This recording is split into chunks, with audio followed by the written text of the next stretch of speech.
എല്ലാ മാന്യപ്രേക്ഷകർക്കും ഹരികൃഷ്ണ എന്ന ചാനലിലേക്ക് സ്വാഗതം. ഈ മാസം മേടം 31 മെയ് 14 വ്യാഴം മാറ്റം ഉണ്ടാകുമ്പോൾ ഓരോ രാശിക്കാർക്കും ഓരോ നക്ഷത്രക്കാർക്കും വരുന്ന ഗുണഫലങ്ങളാണ് നമ്മൾ പറഞ്ഞുകൊണ്ടിരിക്കുന്നത്.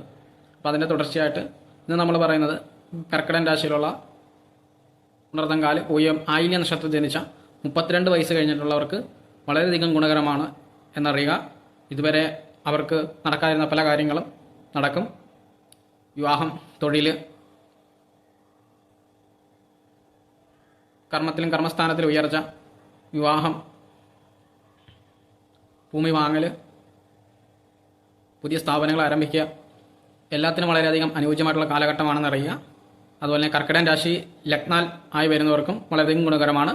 32 വയസ്സിന് താഴെയുള്ളവർക്ക് 32 വയസ്സിന് താഴെ കർക്കിടകൻ രാശി ജാതകവശാൽ ലഗ്നമായി വരുന്നവർക്കും വളരെയധികം ഗുണകരമാണ് എന്നറിയുക. കാലങ്ങളായിട്ട് വ്യാഴമാറ്റവും ശനിമാറ്റവും ഒന്നും ജീവിതത്തെ ബാധിക്കാതെ വളരെയധികം കാലങ്ങളായിട്ട് കഷ്ടതയിലും ദുഃഖത്തിലും ദുരിതത്തിലും കഴിയുന്ന ഒരാണെങ്കിൽ കൃത്യമായിട്ട് കാര്യങ്ങൾ പരിഹരിക്കാൻ കഴിവുള്ള ഒരു ആസ്ട്രോളജറെ കണ്ടെത്തി നിങ്ങളുടെ പ്രശ്നങ്ങൾ എന്താണ്, അല്ലെങ്കിൽ നിങ്ങളുടെ പിന്നിലുള്ള നെഗറ്റീവ്സ് എന്താണെന്നുള്ളത് കണ്ടെത്തി കൃത്യമായിട്ട് അതിന് പരിഹാരം തേടുക